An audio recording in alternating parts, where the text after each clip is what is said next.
Hello everyone, আসসালামু আলাইকুম। আশা করছি সবাই ভালো আছেন, যে যেখানেই আছেন। তো ভিডিওর শুরুতেই সবার কাছে একটা হার্ডলি রিকোয়েস্ট করব, যারা ভিডিওটি দেখা শুরু করেছেন তারা অবশ্যই একটা লাইক দিয়ে দিবেন। আর যারা চ্যানেলটি সাবস্ক্রাইব করেননি, চাইলে আমার চ্যানেলটি সাবস্ক্রাইব করে আমার সাথে থেকে যেতে পারেন। তো এই যে আমি এখন জর্দা বানিয়ে নিচ্ছি, জর্দা পোলাও আর কি। তো আমার ছেলে খুব পছন্দ করে। তো রাতের বেলা বসে বসে ভাবছিলাম যে এখন আসলে কি করা যায়, জর্দা পোলাওটা বানিয়ে দিই, তাহলে ও খাবে। যেহেতু এখন স্কুল ছুটি, বাসায় আছে। কারণ স্কুল থাকলে তো একদমই সময় পায় না, সারাটা দিনই বাইরে থাকে। যে খাবারটা যে ঠিক মতো খাবে, তো এই খাবারটাও আসলে মানে কষ্ট হয়ে যায়, কখন কোনটা বানিয়ে দিব আর কখন কোনটা খাবে। এই জন্য ভাবলাম যে এখন যেহেতু বাসায় আছে, তো ওর পছন্দের জিনিসগুলো বানিয়ে দিই। ও ঘুরবে ফিরবে, লেখাপড়া করবে, সাথে একটু করে খাবারও খাবে। তো সিদ্ধ হয়ে গিয়েছে, আর এটা তো পারফেক্ট সিদ্ধ করে নিতে হবে না, 90% সিদ্ধ করে নিয়েছি। তারপরে তো একটা স্ট্রেনারে পানি ঝরিয়ে নিলাম, আর এখন একটা খুন্তি দিয়ে আমি কিন্তু একটু ছড়িয়ে দিচ্ছি, যাতে ভিতরের ভাপটা বের হয়ে যায়। কারণ এটা তো ওভার কুক হয়ে গেলে খেতে একদমই ভালো লাগে না, আমরা সবাই জানি। কারণ জর্দা পোলাওটা সবসময় কিন্তু একটু শক্ত হবে, দাঁতে লাগবে, এরকম টাইপের হলেই খেতে ভালো লাগে। তো এই যে পুরোটাই কিন্তু ঘি দিয়ে হবে। তো আমি পর্যাপ্ত পরিমাণে ঘি দিয়ে নিয়েছি। চুলায় প্যান বসিয়ে দিয়ে সেখানে ঘি দিয়ে দিলাম।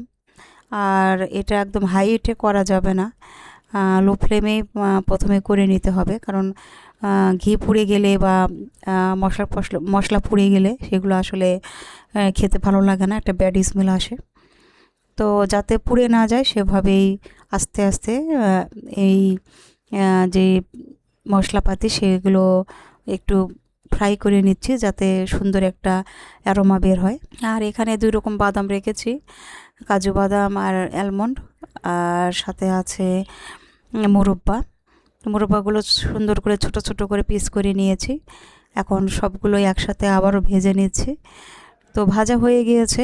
এখন আমি এই যে যে জর্দাটা সেটা আমি এখন দিয়ে দিলাম, যেটা স্টেনারে রেখেছিলাম। পুরোটাই ঠান্ডা হয়ে গিয়েছে, আর দেখেন কতটা ঝরঝরে হয়েছে, অনেক সুন্দর হয়েছে। দেখতেও যেমন সুন্দর হয়েছে, খেতেও কিন্তু অনেক মজা হয়েছিল। তো পুরোটাই যেহেতু ঘিয়ের উপরে, দেখেন একদম মানে চকচক করছে, অনেক সুন্দর দেখা যাচ্ছে। তো আসলে আর এই পর্যায়ে এখন কিন্তু আমি চিনি দিব, কারণ চিনি অনেকে শিরা করে দেয়। তো চিনির শিরাটা আমি সাধারণত ইউজ করি না, এভাবেই দিই। এটাই আমার কাছে সহজ হয়, আর খুব দ্রুতই কিন্তু হয়ে যায়। তো এই যে পর্যাপ্ত পরিমাণে চিনি দিয়ে দিলাম। আসলে এগুলো তো মিষ্টি জাতীয় খাবার, চিনি তো ব্যবহার করতেই হবে, কিছুই করার নেই। যদিও সাদা চিনি খুবই ক্ষতিকর জানি, কিন্তু আসলে চিনি ছাড়া তো এগুলো তৈরি করাও সম্ভব না। তো মিষ্টি জাতীয় খাবার মানে চিনি ইউজ করতেই হবে, সেটা যেভাবেই হোক, গুঁড়ো চিনি হোক বা যে চিনি হোক বা কনডেন্স মিল্ক হোক, যেটাই হোক না কেন, চিনি ছাড়া তো এ ধরনের খাবার আসলে তৈরি করা সম্ভব না, তাই না? তো আমরা জানি যদিও ক্ষতিকর, তারপরেও আসলে মিষ্টিটা অ্যাভয়েড করা দরকার, অ্যাভয়েড করতেও পারছি না। আবার মিষ্টি খাবার ছাড়া ভালোও লাগে না। তো এখন দিয়ে দিচ্ছি গুঁড়ো দুধ। গুঁড়ো দুধটা তো দিতেই হবে, মাস্ট। কারণ গুঁড়ো দুধ না দিলে তো বাইন্ডিংয়ের কাজটা করবে না, টেস্টও ভালো আসবে না। তো এই যে যতটুকু লাগবে ততটুকু গুঁড়ো দুধ দিয়ে দিলাম। আর আমি একটু পরিমাণে বেশি বানিয়েছি, কারণ আমার ছেলে আবার খুব পছন্দ করে। ও প্রায় প্রায় আমাকে বলে যে আমাকে একটু জর্দা বানিয়ে দিও। তো সবসময় আসলে সময় হয় না, রান্না বান্না খাওয়া দাওয়া এগুলো করতে অনেকটা সময় লেগে যায়। তো ভাবলাম যে ঈদের মধ্যে যেহেতু এখন মানে সবারই ছুটি, টাইমটা অনেকটাই পাওয়া যাচ্ছে। তো এখন একটু বানিয়ে দিলে পারে ও ঘুরবে ফিরবে, একটু করে খাওয়া দাওয়া করবে।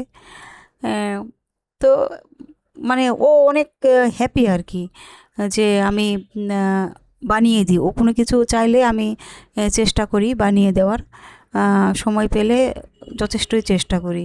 যেহেতু ওদিকে জর্দা পোলাওটা বানিয়েই নিলাম, তো এখন মালাই বানিয়ে নিচ্ছি। মালাই বানানোর জন্য একটা ফ্রাই প্যানে পর্যাপ্ত পরিমাণে দুধ দিয়ে দিলাম।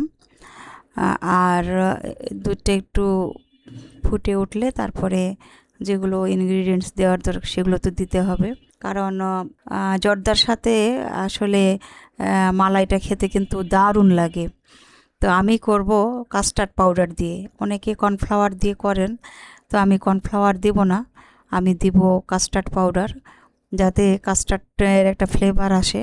কারণ আমি এই জর্দা পোলাওটার নাম রেখেছি কাস্টার্ড মালাই জর্দা। তো যেহেতু কাস্টার্ড মালাই জর্দার নাম রেখেছি, তাহলে তো এখানে কাস্টার্ড পাউডারটা ইউজ করাটাই বেস্ট, তাই না? তো এই জন্য এই মালাই বানাতে আমি কাস্টার্ড পাউডার ইউজ করেছি। তো এই যে প্রায় ঘন হয়ে এসেছে, আর এটা অতিরিক্ত ঘন করা যাবে না, কারণ অতিরিক্ত ঘন করলে তো একদমই শক্ত থকথকে হয়ে যাবে, দেখা যাচ্ছে যে মোটামুটি পুডিংয়ের মতো অবস্থা হয়ে যাবে।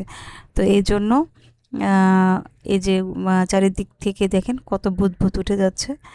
তো এখন প্রায় হয়ে এসেছে, তো আমি এখন নামিয়ে এটাকে ঠান্ডা করব। ঠান্ডা বলতে সেরকম ঠান্ডা না, যাতে আমি সার্ভ করতে পারি সেরকম টাইপের। তো এই যে আসলে এখানে দুই রকম ধরনেরই জিনিস বানানো হলো, একবারে জর্দাও বানানো হলো, আবার কাস্টার্ডও বানানো হলো এরকম। তো ওদিকে তো আমার মালাইটা রেডি হয়ে গিয়েছে, আমি চুলা অফ করে রেখে দিয়েছি, আর এখন আমি সার্ভ করছি জর্দাটা, তো সেটা আপনাদের সাথে শেয়ার করছি, দেখেন। আর এখানে যে আমি গোটা মশলাগুলো ব্যবহার করেছিলাম সেগুলো উঠিয়ে রাখতে হবে, কারণ এগুলো যদি দাঁতের নিচে পড়ে তাহলে আসলে খারাপই লাগে। তো এই জন্য আর কি আমি যতটুকু পেরেছি যেগুলো দিয়েছিলাম উঠিয়ে রেখেছি। তো এই যে এখন মালাইটাও সার্ভ করব। তো এই যে আমার মালাই অলমোস্ট মানে ঠান্ডাই হয়ে গিয়েছে, তো এখানে কাপে রেখে দিচ্ছি, কারণ আমাদের বাসায় সবাই মালাইয়ের সাথে জর্দা বা জর্দা মালাই এটা একসঙ্গে খেতে চায় না, কারণ জর্দা তো জর্দাই, মালাই তো মালাই। এজন্য আমি আলাদা আলাদা রেখেছি, যাতে যার যেটা ভালো লাগবে সে সেভাবে খাবে। ইচ্ছা হলে জর্দাটা এমনি আলাদা খাবে, আবার যদি মনে হয় যে মালাই দিয়ে খাবে তাহলে মালাই দিয়েও খেতে পারবে। তো এ তো হলো আমার রেডি হয়ে গিয়েছে কাস্টার্ড মালাই জর্দা। যদি কারো ভালো লাগে অবশ্যই একটা কমেন্টে জানাবেন, আর অনেক ভালোবাসা দিয়ে আমার সাথে থেকে যাবেন। আমি জানি আমার ভিডিওগুলো অনেকের কাছে ভালো লাগে। তো আজ এ পর্যন্ত, সবাই ভালো থাকবেন, আমাদের জন্য দোয়া রাখবেন। আল্লাহ হাফেজ।